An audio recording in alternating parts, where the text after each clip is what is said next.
Lingusamy sir, Amir sir, வெற்றி அண்ணா, மிஸ்கின் அண்ணா அவங்களெல்லாம் பற்றி பேசி தான் நாங்கள் சினிமாவுக்குள்ளே வந்தோம்.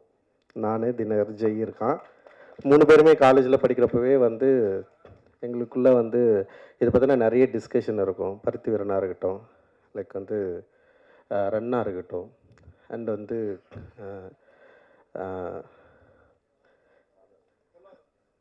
இல்லை இல்லை ஒரு எமோஷ்னலாக இருக்கு. பொல்லாதனா இருக்கலாம். பொல்லாதனை விட நாங்கள் பயங்கரமாக பேசுனது வந்து ஆடுகளம் பற்றி தான்.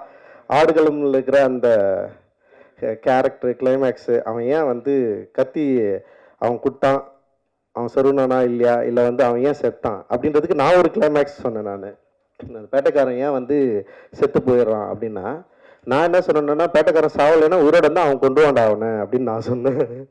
அவன் எதுவும் ஆனால் இவனு என்ன சொன்னாங்கன்னா, பேட்டைக்காரன் கடைசியில் திருந்துடுறான் அப்படின்னு சொன்னாங்க. நான் சொன்னேன், சத்தியமாக அவன் திருந்த மாட்டான் அப்படின்னு நான் ஒன்று சொன்னேன்.